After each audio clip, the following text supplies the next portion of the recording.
तो बच्चों हमने आपको दो टॉपिक एक्सप्लेन किए थे, दो ही किए थे ना, या तीन किए थे? तीन किए थे।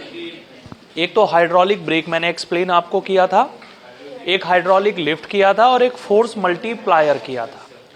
फोर्स मल्टीप्लायर का तो बस वही कॉन्सेप्ट है, उसमें कोई थियोरी नहीं है, ठीक है। और ना वो आपको अपने स्कूल एग्जाम के लिए तैयार करना है, ठीक है। सिर्फ आपके स्कूल एग्जाम में है दो टॉपिक, एक का नाम है हाइड्रोलिक ब्रेक और एक है आपकी हाइड्रोलिक लिफ्ट। हाइड्रोलिक ब्रेक का काम करने का तरीका हमने आपको समझाया था कि कैसे हाइड्रोलिक ब्रेक काम करता है, और हाइड्रोलिक लिफ्ट के काम करने का तरीका आपको समझाया था। अब समय आ गया है इनके बारे में लिखने का। आप लिखो, उससे पहले मैं हल्का सा आपको याद दिला देता हूं कि कैसे हाइड्रोलिक ब्रेक काम कर रहा था बच्चों। यह है हमारे पास में हाइड्रोलिक ब्रेक का डायग्राम। ये ब्रेक पैडल हो गया, ये गोल दिख रहा है आपको, रिंग की तरह गोल दिख रहा है। लीवर बोलते हैं, लीवर सिस्टम, फोर्स को ट्रांसफर करने का काम है। मास्टर सिलेंडर, ये पूरी ट्यूब है, ट्यूब के अंदर लिक्विड भरा हुआ है, लिक्विड का नाम है ब्रेक ऑयल। कौन सा oil? Brake oil. Pressure apply करेंगे, प्रेशर जनरेट होगा। ये पूरा व्हील है हमारा, ठीक है। ये व्हील के अंदर, ये व्हील के अंदर एस लिखा हुआ दिख रहा है, एस, इसे बोलते हैं ब्रेक शू। क्या बोलते हैं? ये जो डायग्राम है ना, ये रेफरेंस बुक के अकॉर्डिंग है, और हमने जो डायग्राम आपको बताया था वो एनसीईआरटी के अकॉर्डिंग था, ठीक है। दोनों डायग्राम सही है, चाहे आप कोई भी बना लीजिए, दोनों डायग्राम आपके एक्यूरेट है। काम करने का तरीका आपका बिल्कुल वैसा ही है। जैसे आप ब्रेक पैडल को प्रेस करेंगे, ब्रेक पैडल को आप दबाएंगे, ब्रेक पैडल को दबाने से ये इसे दबाएगा, ये इसे दबाएगा, ये मास्टर सिलेंडर को अंदर की तरफ पुश करेगा। जब मास्टर सिलेंडर अंदर की तरफ जाएगा तो मास्टर सिलेंडर के अंदर जाने की वजह से यहां कितना प्रेशर बनेगा बच्चों? P pressure. ये पी प्रेशर यहां से चलते हुए, यहां से चलते हुए, यहां से चलते हुए अगले व्हील की तरफ चला जाएगा, और यही पी प्रेशर यहां से चलते हुए, यहां से चलते हुए, यहां से चलते हुए इधर काम करेगा, और यहां से चलते हुए इधर काम करेगा। जब पी प्रेशर यहां काम करेगा तो ये वाला हिस्सा एस के साथ जाकर टच में चला जाएगा, एस के साथ जाकर टच हो जाएगा। समझ आ रही बात? और ऐसे ही ये वाला हिस्सा एस के साथ जाकर टच हो जाएगा। अब अगर ये हिस्सा एस के साथ जाके टच हो गया तो दोनों के बीच में फ्रिक्शन काम करेगा। क्या काम करेगा? और फ्रिक्शन इसकी स्पीड को कम कर देगा, जिसकी वजह से गाड़ी धीरे धीरे धीरे धीरे रेस्ट में आना स्टार्ट हो जाएगी, और वो रिटार्ड होकर फाइनली कहाँ में आ जाएगी? रेस्ट में आ जाएगी। ऐसे हमारा हाइड्रोलिक ब्रेक का सिस्टम काम करता है। बता चुके हैं हम ऑलरेडी आपको, पहली पूरी वर्किंग हम आपको समझा चुके हैं। अब समय आ गया है इसे लिखने का। हेडिंग डालिए अपनी कॉपी के अंदर, हाइड्रोलिक ब्रेक। पूरा 5 नंबर में आएगा अगर लिखने के लिए आया तो, और पूरा डायग्राम वाइग्राम प्रॉपरली बनाकर आपको वहां लिखना पड़ेगा। हेडिंग डाल दीजिए हाइड्रोलिक ब्रेक, हाइड्रोलिक ब्रेक।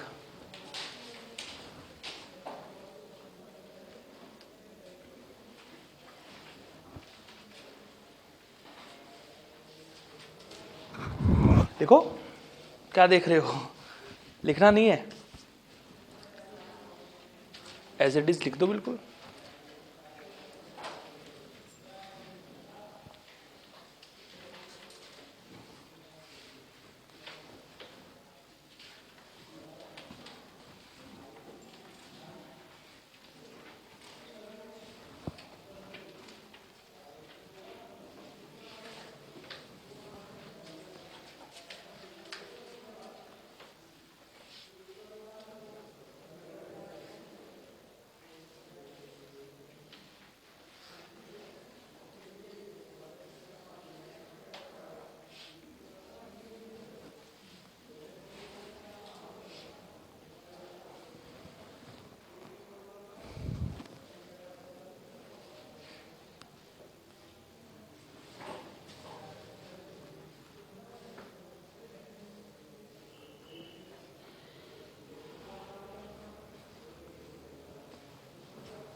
नहीं नहीं, डायग्राम दोबारा क्यों बनाओगे? डायग्राम भाई बना तो रखा है एक बार।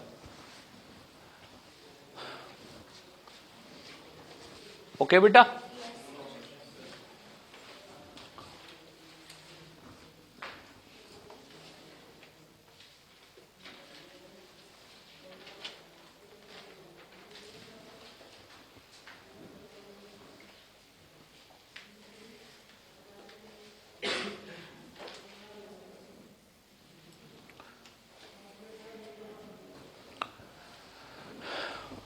हो गया है सभी लोगों का?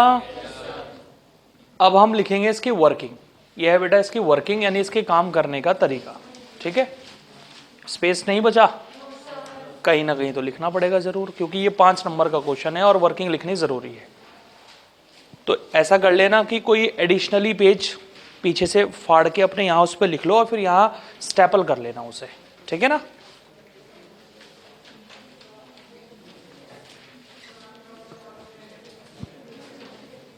साइलेंस।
डन।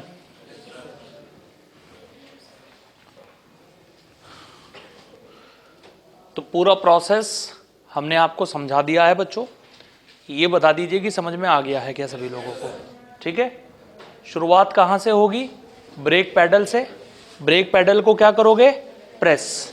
जैसे ही ब्रेक पैडल को दबाओगे लीवर सिस्टम फोर्स आगे लगाएगा, फोर्स मास्टर सिलेंडर पे लगेगा, मास्टर सिलेंडर अंदर की तरफ पी प्रेशर लगाएगा और वही पी प्रेशर पास्कल लॉ से यहाँ पहुंच जाएगा। इधर पी प्रेशर काम करेगा, इधर पी प्रेशर काम करेगा, प्रेशर की वजह से ये ऐसे चला जाएगा जिससे कि रिम के साथ जाके अटैच हो जाएगा और धीरे धीरे रिटार्ड होना स्टार्ट हो जाएगा और फाइनली रेस्ट में आ जाएगा। ऐसे हमारा हाइड्रोलिक ब्रेक काम करेगा। उम्मीद है कि आप लोग समझ गए होंगे। अब आता है हमारे पास में दूसरे नंबर का एप्लीकेशन। बच्चों इसमें बहुत ज़्यादा नहीं लिखना, डायग्राम प्रोसेस सब कुछ मैं बता चुका हूँ, सिर्फ 2 लाइनें हैं। ये हेडिंग डाल दीजिए हाइड्रोलिक लिफ्ट, जहाँ आपने हाइड्रोलिक लिफ्ट बनाया था और वहाँ ये लिखना है आप लोगों को, hydraulic lift, a well known application of Pascal law is the hydraulic lift or jack to support or lift heavy objects as shown in the figure। Figure से ऊपर लिखना या फिगर के नीचे लिख देना?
हो गया।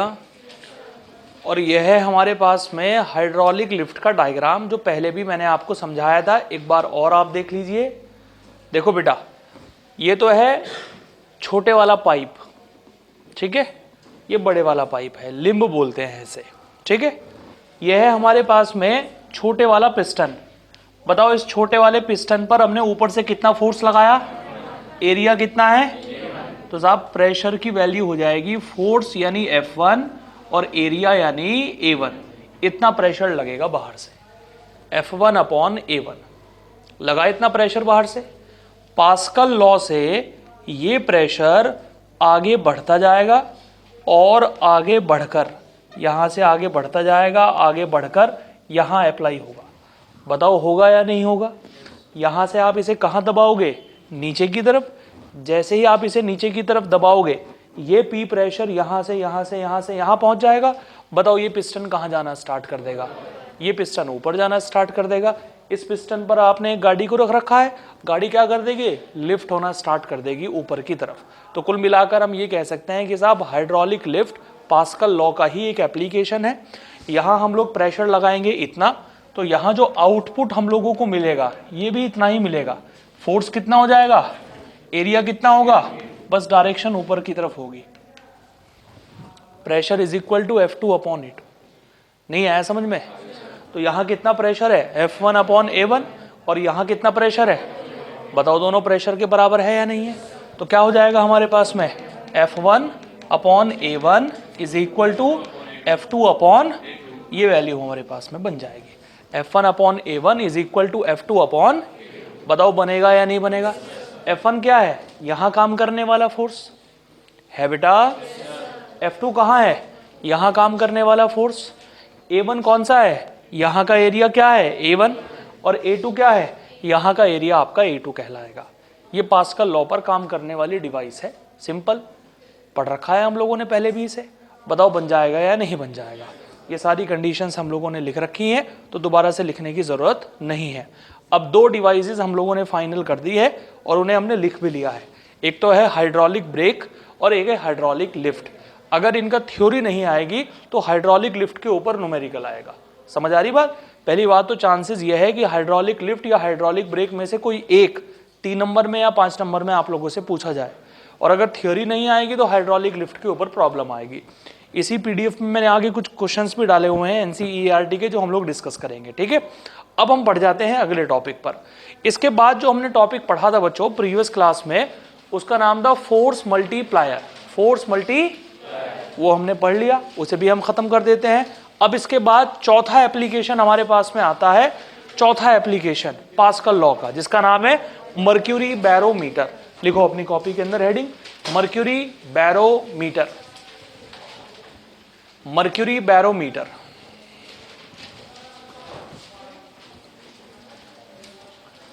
मर्क्यूरी बैरोमीटर है बेटा। नहीं, उसमें कुछ नहीं लिखना, वो तो सिर्फ एक कंसेप्ट था मात्र। ठीक है ना, वो एडिशनल टॉपिक है, आपकी रेफरेंस बुक एनसीईआरटी के का टॉपिक नहीं है, वो एडिशनल टॉपिक है। ये हो गया भाई? 4 लाइनें लिख लो पहले, फिर हम आपको एक्सप्लेन करेंगे कि क्या होता है मर्क्यूरी बैरोमीटर।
अभी नहीं बनाना, मैं बताऊंगा। 4 लाइन हो गई बच्चों ये। चलो अब समझते हैं मर्क्यूरी बैरोमीटर को। ठीक है, देखो बड़ी शानदार डिवाइस है, बिल्कुल लिखना बंद कर दो अब, जब तक पूरा टॉपिक खत्म ना हो जाए। मर्क्यूरी बैरोमीटर है क्या साहब? बैरोमीटर, बैरोमीटर मतलब बार को मेजर करने वाला मीटर। और ये जो बैरो है ना, बैरो, बैरो का मतलब ग्रीक लैंग्वेज में प्रेशर से होता है, तो इसका मतलब है बैरोमीटर का मतलब हो गया प्रेशर को मापने वाला मीटर। ऐसा मीटर, ऐसी डिवाइस जिसका यूज करके हम प्रेशर मापते हैं, उसे बैरोमीटर बोलते हैं। अब प्रेशर तो कई तरीके के होते हैं, ये बैरोमीटर कौन सा प्रेशर मापता है? हवा के दबाव को मापने के लिए, एयर के प्रेशर को मापने के लिए, जिसे हम लोग बोलते हैं एटमॉस्फेरिक प्रेशर। कौन सा प्रेशर? Atmospheric pressure. यानी इस रूम के अंदर एयर मौजूद है, वो एयर हमारे ऊपर कितना प्रेशर लगा रही है, वो एटमॉस्फेरिक प्रेशर हो गया। हम बाहर रोड पे चले जाएं, वहां भी एयर प्रेशर लगा रही होगी, वहां भी एटमॉस्फेरिक प्रेशर हो गया। हम पहाड़ के ऊपर चढ़ जाएं, वहां भी एयर प्रेशर लगा रही होगी, वहां भी एटमॉस्फेरिक प्रेशर हो गया। तो एयर हमारे ऊपर कितना प्रेशर अप्लाई करेगी, उसे हम लोग नाम देते हैं। बहने वाली एयर की मैं बात नहीं कर रहा हूं, जो एयर फ्लो कर रही है मैं उसकी बात नहीं कर रहा हूं। हमारे ऊपर 400 किलोमीटर की ऊंचाई तक हवा ही हवा है। सबसे नीचे क्या हो गया, हमारे पास में अलग अलग तरीके के स्पेयर्स हमारे पास में चल रहे हैं, stratosphere, troposphere, mesosphere, ionosphere. 400 kilometre की ऊंचाई तक हवा ही हवा है हमारे ऊपर। तो वो एयर हमारे ऊपर कितना प्रेशर अप्लाई कर रही है, उसी को हम नाम देंगे एटमॉस्फेरिक प्रेशर। और उस एटमॉस्फेरिक प्रेशर को मापने के लिए हम जिस डिवाइस का यूज करते हैं, वो डिवाइस हमारी कहलाती है बैरोमीटर। समझ आ गई बात? अब ये बैरोमीटर काम कैसे करता है, इसके काम करने का तरीका आप देखिए बेटा। बैरोमीटर के अंदर आपको एक कंटेनर लेना है ऐसे, ठीक है। और इस कंटेनर के अंदर कुछ हाइट तक भरा होना चाहिए मर्क्यूरी।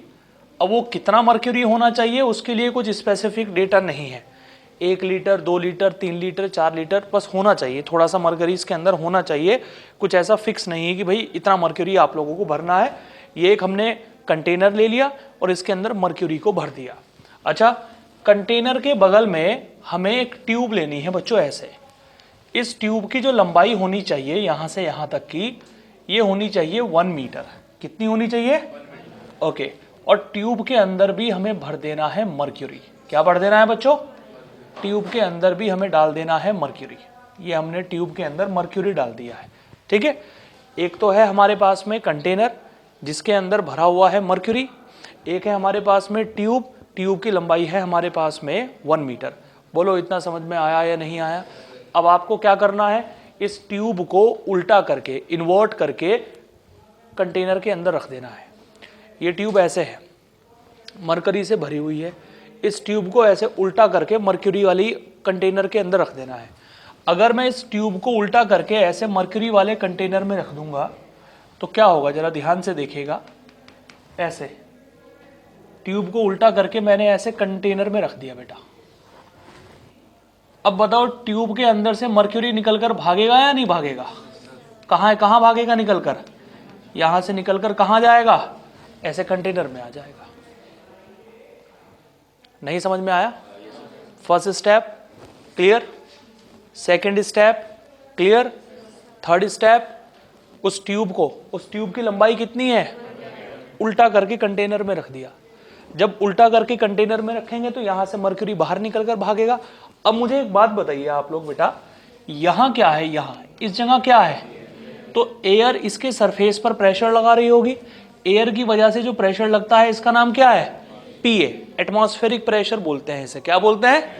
अब मुझे एक बात बताइए, जब यहां से कंटेनर यानी इस ट्यूब के अंदर से मर्क्यूरी निकलेगा तो ये जो मर्क्यूरी निकलकर कंटेनर में जाएगा इसकी वजह से ये अपना लेवल बढ़ाने की कोशिश करेगा या नहीं करेगा? अरे यार एक बात बताओ, जब यहां से मर्क्यूरी निकलकर इस कंटेनर में चला गया तो यहां इसका जो लेवल है वो बढ़ने की कोशिश करेगा या नहीं करेगा? यानी ये मर्क्यूरी जब यहां से निकलेगा तो ये अपना लेवल बढ़ाने की कोशिश करेगा और ये जो एयर का प्रेशर है इसे लेवल बढ़ाने से रोकने की कोशिश करेगा। जहां ये समझिए, जहां ये लिक्विड आकर अटक जाएगा, अटकने का मतलब है नीचे निकलना बंद कर देगा, यहां आकर फिक्स हो जाएगा। क्या हो जाएगा? फिक्स, बिल्कुल रुक जाएगा इसका कॉलम। इस पॉइंट पर आकर रुक गया लिक्विड, अब और लिक्विड नहीं निकल रहा है इसके अंदर से। आपको ये हाइट माप लेनी है, यहां से यहां तक की हाइट कितनी होगी। माप लिया आप लोगों ने यहां से यहां तक की हाइट, इतनी हाइट का जो प्रेशर होगा, ये जो हाइट आप लोगों ने मापी है h, इस h हाइट का जो प्रेशर होगा उसी प्रेशर को हम नाम देंगे एटमॉस्फेरिक प्रेशर। वही हमारा एटमॉस्फेरिक प्रेशर कहलाएगा। यानी ये समझ लीजिए एटमॉस्फेरिक प्रेशर की वैल्यू हो गई h, सरफेस से लेकर यहां तक की हाइट। कहां तक की हाइट ये बताइए वंदना, कहां तक की हाइट? जहां मर्क्यूरी का कॉलम आकर रुक जाएगा वहां तक की हाइट मीटर में लेनी है। काहे में लेनी है? सेंटीमीटर में होगी, 10 की पावर -2 लगाकर मीटर में ले लेना, ठीक है। यहां क्या है? मर्क्यूरी। मर्क्यूरी की डेंसिटी क्या होती है? रो, और जी काहे की वैल्यू हो गई? ग्रेविटी की वैल्यू। तो एयर का जो प्रेशर होगा वो हमारे पास में इतना होगा। यानी कहीं भी अगर आप लोगों को एटमॉस्फेरिक प्रेशर मापना है ना, आपको इनडायरेक्टली एच मापना पड़ेगा। क्या मापना पड़ेगा? एच। रो का मतलब है मर्क्यूरी की डेंसिटी जो कि फिक्स है, इतनी है 13,600, 13,600 किलोग्राम पर मीटर की क्यूब। ग्रेविटी की वैल्यू फिक्स है और वो है 10।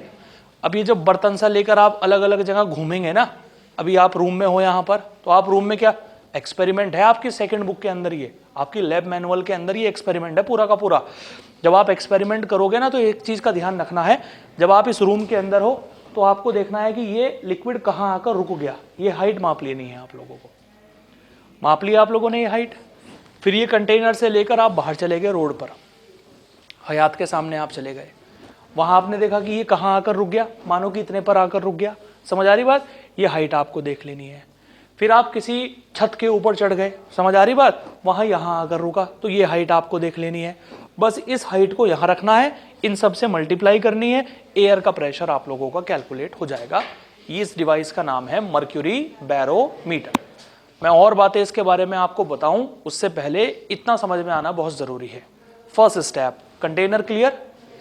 ग्लास का बना हुआ कंटेनर है और उस ग्लास के बने हुए कंटेनर के अंदर मर्क्यूरी को भर रखा है। जो हमारे पास में ट्यूब की लंबाई है वो है 1 मीटर। ट्यूब भी हमारी ग्लास की बनी हुई है और ग्लास के अंदर भी मर्क्यूरी को भर रखा है। अगला स्टेप क्या है? इस हमने ट्यूब को इस कंटेनर के अंदर ऐसे उल्टा कर दिया। जैसे ही ट्यूब को कंटेनर के अंदर इन्वर्ट करेंगे, उल्टा करेंगे, यहां से मर्क्यूरी निकलना स्टार्ट कर देगा। अरे करेगा या नहीं करेगा? जब मर्क्यूरी यहां से निकलेगा तो लेवल नीचे आना स्टार्ट हो जाएगा। होगा या नहीं होगा लेवल नीचे आना स्टार्ट? लेवल नीचे आते आते आते आते एक पॉइंट पर आकर सेट हो जाएगा। एक पॉइंट पर क्या हो जाएगा? जब लेवल एक पॉइंट पर सेट हो जाएगा तो उतनी हाइट आपको देख लेनी है कि वो हाइट कितनी है आपके पास में। देख लिया आपने वो हाइट कितनी है? उस हाइट को उठाकर आपने यहां रखा। मर्क्यूरी है ना यहां पर, मर्क्यूरी की डेंसिटी कितनी हो गई आपके पास में? रो 13,600। ग्रेविटी की वैल्यू कितनी हो गई? 10। मल्टीप्लाई करेंगे, कैलकुलेट करेंगे, एयर का प्रेशर आप लोगों का निकल जाएगा। नॉर्मली जब आप अर्थ के सरफेस पर इस हाइट की वैल्यू को निकालते हैं तो नॉर्मली अर्थ के सरफेस पर ये वैल्यू आती है 76 सेंटीमीटर ऑफ HG कॉलम। ध्यान से 76 सेंटीमीटर आती है। अगर आप नॉर्मली अर्थ के सरफेस पर ये हाइट देखोगे ना बच्चों, यानी ये डिवाइस लेकर आप अर्थ के सरफेस पर खड़े हो, कहाँ खड़े हो? तो अर्थ के सरफेस पर नॉर्मली ये हाइट आपको 76 सेंटीमीटर के आसपास दिखाई देगी। इसीलिए एयर के प्रेशर को 1 atm भी बोलते हैं और वो 1 atm value 76 centimetre of mercury column के बराबर होती है। जो 1 atm है ना, 1 atm को बोलते हैं 76 सेंटीमीटर ऑफ मर्क्यूरी कॉलम। क्यों बोलते हैं 76 सेंटीमीटर ऑफ मर्क्यूरी कॉलम? क्योंकि एयर का प्रेशर जब हम मापते हैं तो ये मर्क्यूरी 76 सेंटीमीटर पर आकर रुक जाता है। कहाँ रुक जाता है? इसीलिए इसे 76 सेंटीमीटर ऑफ मर्क्यूरी कॉलम का नाम भी दिया जाता है। बोलो समझ आया या नहीं आया? अगर मैं आपसे एक सवाल पूछूं, ऊंचाई पर प्रेशर कम होता है, एक छोटा सा फैक्ट बताता हूं इसी के रिगार्डिंग, फिर हम अपनी बात करेंगे। ऊंचाई पर प्रेशर कम होने की वजह से प्रेशर डायरेक्टली प्रोपोर्शनल होता है बॉइलिंग पॉइंट के। प्रेशर डायरेक्टली प्रोपोर्शनल होता है बॉइलिंग पॉइंट के। ऊंचाई पर प्रेशर कम है तो बॉइलिंग पॉइंट हमें जल्दी मिल जाएगा। यानी नॉर्मली हमें प्लेन सरफेस पर ग्राउंड लेवल पर बॉइलिंग पॉइंट 100 डिग्री सेंटीग्रेड पर मिलता है, 100 डिग्री सेल्सियस पर मिलता है। पहाड़ पर बॉइलिंग पॉइंट हमें 100 पर नहीं मिलता, 100 से पहले ही मिल जाता है, 90 डिग्री सेल्सियस पर, 85 डिग्री सेल्सियस पर या 80 डिग्री सेल्सियस पर। इसीलिए एक छोटा सा कोटेशन, एक छोटा सा स्टेटमेंट आता है कि साहब ऊंचाई वाले इलाके पर या हिल एरिया पर कुकिंग करना बहुत डिफिकल्ट टास्क होता है। ऊंचाई वाले एरिया पर ना कुकिंग करना बहुत मुश्किल काम होता है। आप लद्दाख पहुंच जाइए, वहाँ आप कुकिंग कर ही नहीं पाओगे, बहुत मुश्किल। आपको कच्ची सब्जियाँ खानी पड़ेगी, भले ही आपने वो क्यों ना उबाल ली हो, आपने बना ली हो, सब काम आपने कर लिया हो, लेकिन वहाँ वो सही तरीके से कुक नहीं हो पाएगा। कारण क्या है? लद्दाख की हाइट बहुत ज़्यादा है, प्रेशर कम है। प्रेशर कम है, बॉइलिंग पॉइंट जल्दी मिल जाएगा। अब जो वेजिटेबल 100 डिग्री सेल्सियस पर कुक होने वाली है, 100 डिग्री सेल्सियस पर बनने वाली है, उसका पानी बॉईल तो होना था 100 डिग्री सेल्सियस पर, ऊंचाई होने की वजह से वो बॉईल हो गया 80 डिग्री सेल्सियस पर। अब वेजिटेबल को बनना था 100 डिग्री सेंटीग्रेड पर, लेकिन वहाँ आपका टेम्परेचर 80 डिग्री से आगे बढ़ ही नहीं पाया। 80 डिग्री से आपका जो टेम्परेचर है, क्योंकि 80 डिग्री सेल्सियस पर पानी बॉईल होना स्टार्ट हो गया। बॉईल होने का स्टार्ट होने का मतलब यह है कि वो वेपर में कन्वर्ट होना स्टार्ट हो गया। काय में कन्वर्ट होना स्टार्ट हो गया? अब अगर हमने 80 से 81 टेम्परेचर कर दिया तो 81 डिग्री सेल्सियस पर वो वेपर में कन्वर्ट हो जाएगा। काय में कन्वर्ट हो जाएगा? तो क्या बताओ, पानी 80 से आगे पहुंच पाएगा? 80 से आगे जा नहीं पाएगा। 80 से ज़्यादा टेम्परेचर बढ़ाओगे वो वेपर में कन्वर्ट हो जाएगा। समझ आ रही है बात? यही कारण होता है कि हिल एरिया पर कुकिंग करना बहुत डिफिकल्ट टास्क है, क्योंकि वहाँ प्रेशर कम होता है। प्रेशर कम होने की वजह से बॉइलिंग पॉइंट जल्दी मिल जाता है। तो जिन वेजिटेबल्स को बनाने के लिए ज़्यादा टेम्परेचर की ज़रूरत होती है, वो ज़्यादा टेम्परेचर हम पहुँच नहीं पाते वहाँ तक। अब जब ज़्यादा टेम्परेचर तक हम पहुँच नहीं पा रहे हैं तो वेजिटेबल्स बन नहीं पाएंगी, वो ऐसी की ऐसी ही रह जाती है। समझ आ रही बात? अब फैक्ट आपको मैं ये बता रहा था कि आप ऊंचाई वाले एरिया पर चले गए, इससे दूर रहे भाई, आप ऊंचाई वाले एरिया पर चले गए। ऊंचाई वाले एरिया पर ये जो हाइट आपको मिलेगी ये 76 मिलेगी या 76 से कम मिलेगी? मुझे ये बताइए। ऊंचाई पर जाओगे, अरे जाओगे? ऊंचाई पर प्रेशर क्या हो जाएगा? एयर का प्रेशर कम हो गया। एयर का प्रेशर कम हो गया, अब ऊंचाई पर मर्क्यूरी तो बदल नहीं जाएगा कि भाई मर्क्यूरी आपका कॉपर में कन्वर्ट हो गया, एल्यूमिनियम में कन्वर्ट हो गया, सोने में कन्वर्ट हो गया, चांदी में कन्वर्ट हो गया, ऐसा होगा? ऊंचाई हो, गहराई हो, कुछ भी हो, डेंसिटी तो इतनी की इतनी रहने वाली है। ग्रेविटी पर भी कोई खास फर्क नहीं पड़ेगा। हल्की फुल्की ऊंचाई से ग्रेविटी पर कोई खास फर्क नहीं पड़ता। तो ना तो ये बदलने वाला ना ये बदलने वाला। पहाड़ पर जाने से प्रेशर क्या हो जाएगा? कम, और प्रेशर कम होगा तो हाइट क्या हो जाएगी? कम। यानी जो नॉर्मली हमें हाइट 76 सेंटीमीटर ग्राउंड लेवल पर मिल रही थी, अब वो हमें 76 सेंटीमीटर नहीं मिलेगी, वो 76 से कम मिलेगी। 70 मिल जाएगी, 65 मिल जाएगी, 60 मिल जाएगी, 55 मिल जाएगी, 50 मिल जाएगी, लेकिन 76 नहीं मिलेगी। समझ भी पा रहे हो जो मैं बता रहा हूं आप लोगों को? तो बताओ मर्क्यूरी बैरोमीटर क्या है? कौन सी डिवाइस का नाम है मर्क्यूरी बैरोमीटर? मर्क्यूरी बैरोमीटर वो डिवाइस है जिसका यूज करके हम एयर के प्रेशर को मापेंगे। किसके प्रेशर को? अब बताओ ग्राउंड लेवल पर एयर का प्रेशर होता कितना है? ग्राउंड लेवल पर एयर का प्रेशर होता है 1 एटीएम। कितना होता है? और 1 एटीएम किसके इक्वल है? 1 एटीएम इक्वल है 76 सेंटीमीटर ऑफ Hg कॉलम। बोलो है या नहीं है? ऊंचाई पर जाएंगे तो 1 एटीएम से कम होगा या बढ़ेगा? कम होगा। ग्राउंड लेवल पर है 1 एटीएम। समझ आ रही है बात आप लोगों को? ऊंचाई पर जाओगे तो 1 एटीएम से भी कम होगा, और ये 76 सेंटीमीटर से क्या होगा? कम होगा। अब बताओ मर्क्यूरी बैरोमीटर काम कैसे करता है? ये कंटेनर लिया, ये ट्यूब ली, उल्टी करके इसके अंदर हम लोगों ने डाल दी, मर्क्यूरी निकलना स्टार्ट हुआ। एक ऐसा पॉइंट आएगा जहां मर्क्यूरी आकर क्या हो जाएगा? सेट हो जाएगा। अरे हो जाएगा। उतनी हाइट को हम माप लेंगे, वहां से मेजर कर लेंगे उतनी हाइट को, और उस हाइट को उठाकर यहां रख देंगे, कैलकुलेट करेंगे तो आंसर हम लोगों को बन जाएगा। एक छोटा सा पॉइंट और आता है इसके अंदर। सवाल यह आता है कि हम मर्क्यूरी का यूज ही क्यों कर रहे हैं यहां पर? लिक्विड तो बहुत सारे हैं हमारे पास में। सबसे बढ़िया और इजीली मिलने वाला लिक्विड वाटर का यूज क्यों नहीं कर रहे हैं हम लोग यहां पर? एल्कोहल का यूज हम क्यों नहीं कर रहे हैं यहां पर? ग्लिसरीन का यूज हम क्यों नहीं कर रहे हैं यहां पर? ग्लिसरीन की तो डेंसिटी भी ज्यादा होती है, एल्कोहल की भी डेंसिटी ज्यादा होती है।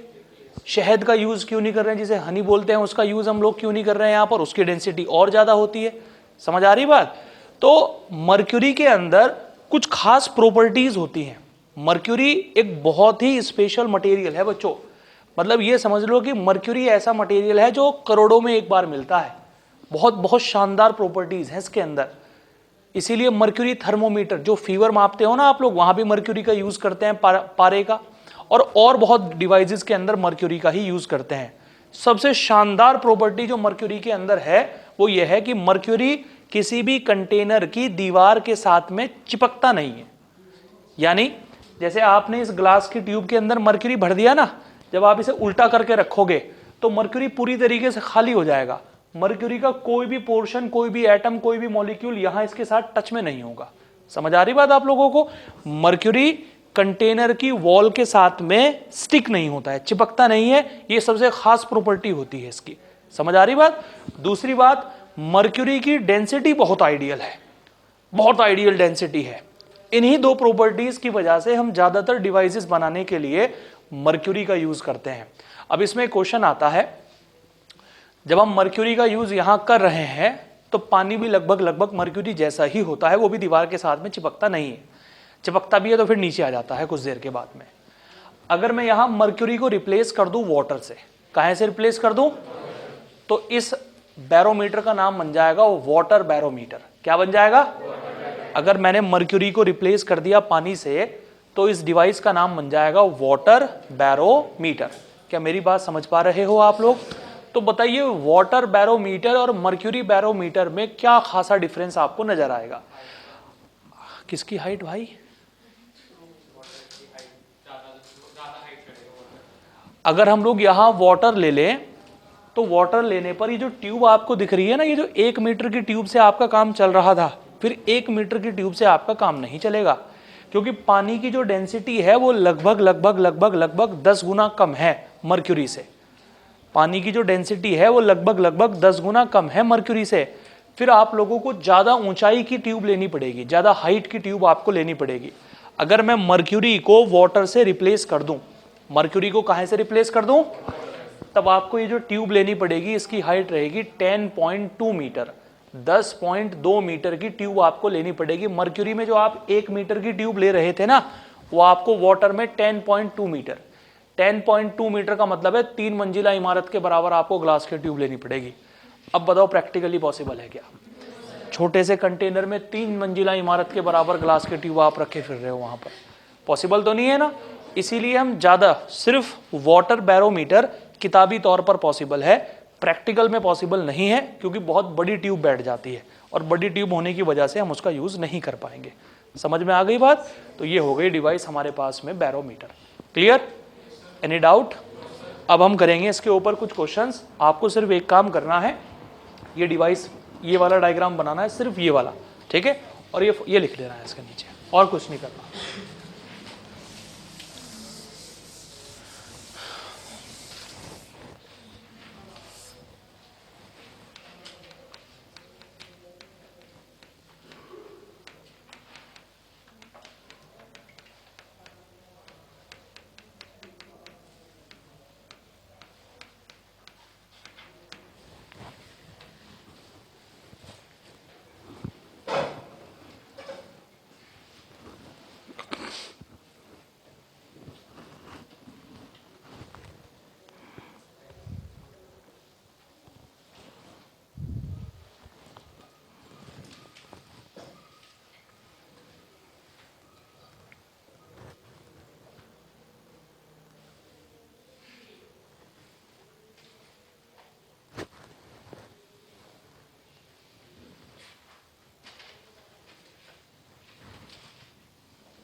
डन? अब भूलोगे तो नहीं मर्क्यूरी बैरोमीटर कैसे काम करता है। एक दो क्वेश्चन बना लेते हैं इसके ऊपर, फिर हम लोग आगे बढ़ जाएंगे, ठीक है। एक छोटा सा नोट पॉइंट इसके अंदर डाल देना। If the mercury is replaced by water, then length of the glass tube is 10.2 metre. If the mercury is replaced by water, then length of the glass tube is 10.2 meter and the device is known as water barometer. And the device is known as water barometer. If the mercury is replaced by water, then length of the glass tube is 10.2 meter, 10.2 meter, and the device is known as water barometer, water barometer. Done? ठीक है, device का नाम होगा water barometer. Clear? Okay, problem देखिए बेटा क्या है।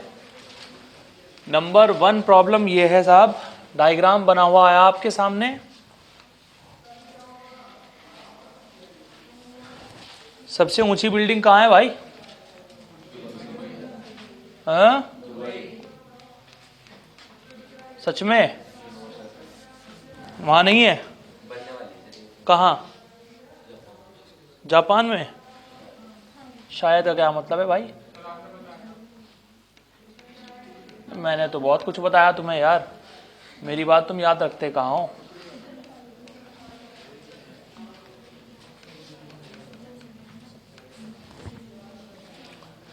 क्या नाम है बिल्डिंग का? बुर्ज खलीफा।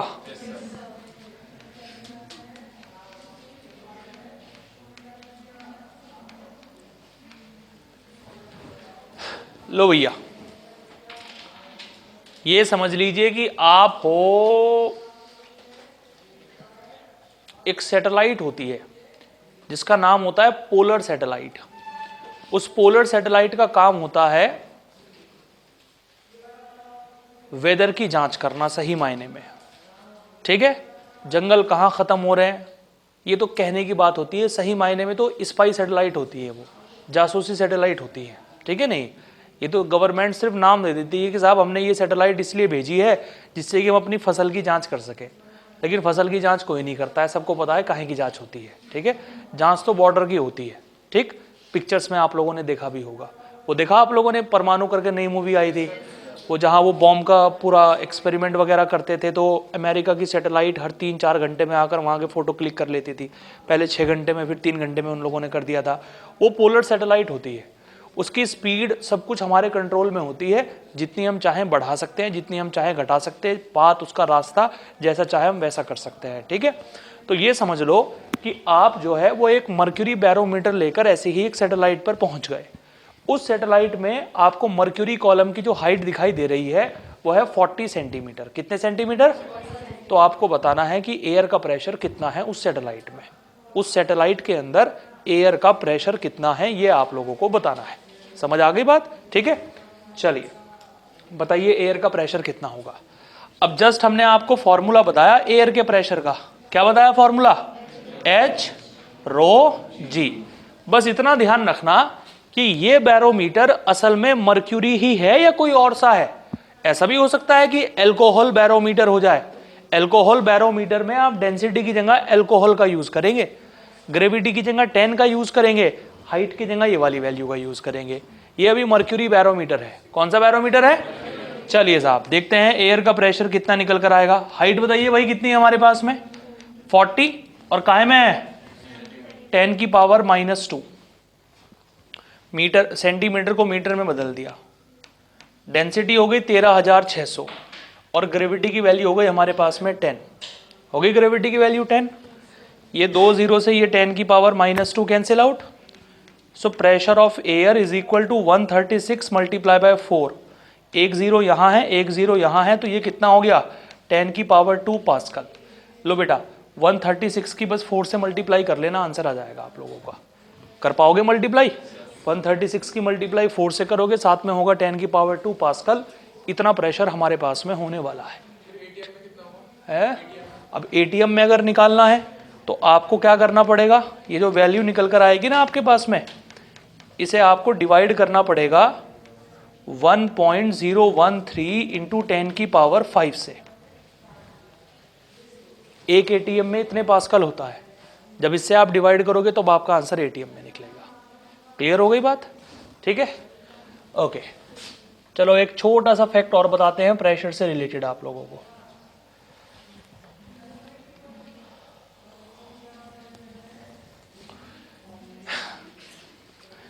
ज्यादा खतरनाक हो गया। हंसने की क्या बात है भाई इसके अंदर है? तुम्हारी राइटिंग अच्छी है, हमारी नहीं है, हम क्या कर सकते हैं उसमें बताओ।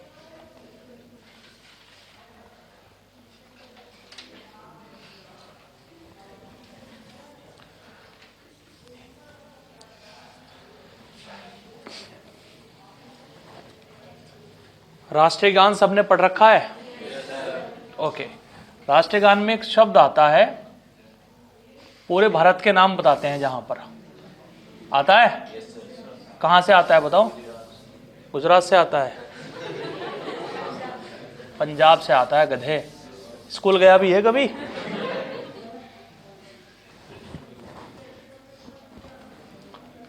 पंजाब, सिंध माने राजस्थान, ठीक है।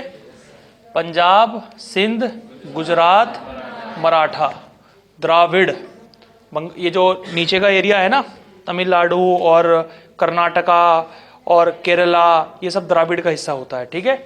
पंजाब, सिंध, गुजरात, पंजाब ये रहा यहाँ पर, पंजाब, सिंध, गुजरात, मराठा, द्राविड़, ये उत्कल आता है यहाँ पर। उत्कल, उत्कल के अंदर उड़ीसा, उड़ीसा को बोलते हैं उत्कल, ठीक है। उत्कल, बंग यानी बंगाल, ठीक है। विंध्य, हिमाचल, यमुना, गंगा। ये यमुना बहती है ऐसे और ऐसे आपकी गंगा बहती है, ठीक है। ये आपकी हिमाचल की पहाड़ियां हो गई, ठीक। अब ये बात मैंने बताई क्यों है, जरा सुनिए आप ध्यान से। जो आपका ये यमुना, गंगा और हिमाचल वाला हिस्सा है ना, ये ऊंचाई वाला हिस्सा है। कैसा हिस्सा है? ऊंचाई वाला हिस्सा होने की वजह से यहां प्रेशर हो गया है कम। प्रेशर क्या हो गया है? कम। समझ आ रही है बात? और ये जो है आपका ये प्लेन हिस्से में आता है, सिंध, गुजरात और मराठा, ये आपका प्लेन हिस्से की तरफ आता है।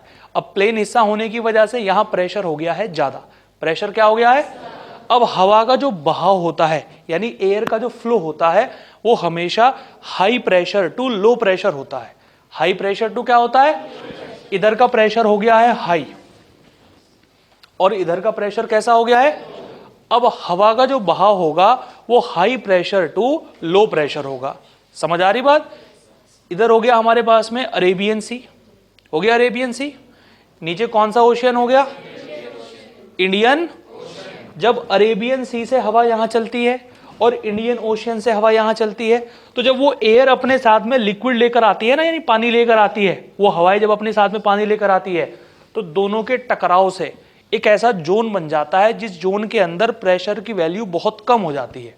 और जहां भी प्रेशर की वैल्यू बहुत कम हो जाएगी वहीं पानी की बूंदें टपकना स्टार्ट कर देंगी। और पानी की बूंदें टपकने का मतलब यह है कि वहीं बारिश होनी क्या हो जाएगी। जो मॉनसून आता है ना आप लोगों का, वो इसी कंसेप्ट के ऊपर बेस्ड आता है। ठीक है, तो ये कभी कभार 1 मार्क्स में क्वेश्चन पूछ लिया जाता है कि किस हिस्से में प्रेशर होता है ज्यादा और किस हिस्से में प्रेशर होता है कम। इंडिया का जो वेस्ट जोन है यानी इधर का जो हिस्सा है, पंजाब, सिंध यानी राजस्थान, गुजरात, मराठा, इस तरफ का जो हिस्सा है वहां प्रेशर है हाई। कैसा है, ये जो हिमाचल वाला हिस्सा है आपका, उत्तराखंड वाला हिस्सा है, इस तरफ प्रेशर कैसा है आप लोगों का, लो। इस तरफ प्रेशर लो क्यों है, क्योंकि ये ऊंचाई वाला इलाका है। कैसा इलाका है, समझ आ गई बात आप लोगों को, कर लीजिए नोट डाउन।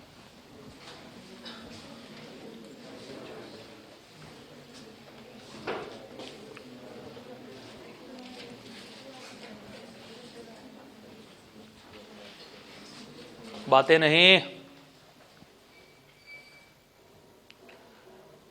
क्या हुआ भाई,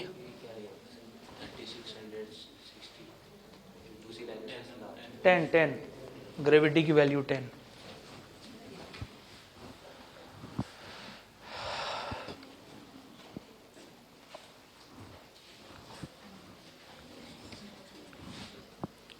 डन।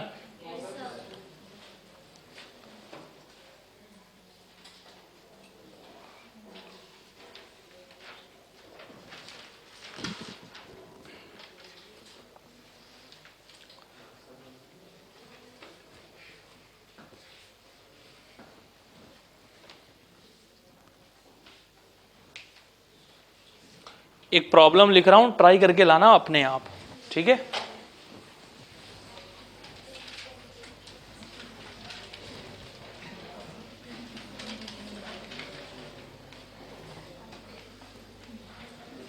यहां भरा हुआ है एक ऑयल, उस ऑयल की जो रिलेटिव डेंसिटी है वह है 5.6।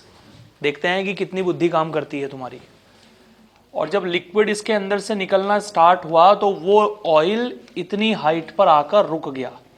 ये हाइट आपको दे रखी है 120 सेंटीमीटर, 120 सेंटीमीटर, ठीक है। सिर्फ और सिर्फ मर्क्यूरी के केस में ही इस पूरी की पूरी ट्यूब की लंबाई 1 मीटर होगी। अगर कोई और सा लिक्विड होगा ना तो 1 मीटर से ज़्यादा भी हो सकती है और 1 मीटर से कम भी हो सकती है। मैंने यहाँ ऑयल डाल रखा है जिसकी रिलेटिव डेंसिटी है 5.6। पहले ये बताओ, रिलेटिव डेंसिटी को डेंसिटी में बदलना आता है? कैसे आता है? 1000 से मल्टीप्लाई करेंगे। रिलेटिव डेंसिटी को डेंसिटी में बदलने के लिए जब 1000 से मल्टीप्लाई करोगे, लो भैया ये रहा ऑयल और इसकी डेंसिटी है इतनी। अब बताओ एयर के प्रेशर का फॉर्मूला क्या होता है? Pressure of air is equal to h rho g. अरे होता है, बताओ कितनी हाइट पर आकर लिक्विड रुक रहा है आपका? 120 सेंटीमीटर यानी 10 की पावर -2।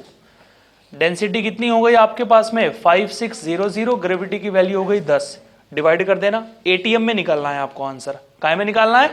तो काहे से डिवाइड करना पड़ेगा? 1.013 इंटू 10 की पावर 5। लो साहब आंसर निकल जाएगा एटीएम में। आ गया समझ में? कोई डाउट है किसी को? पक्की बात? हिमांशु डन? ठीक है भाई, भागने की लग रही है, पढ़ के आना कल इससे अच्छे से।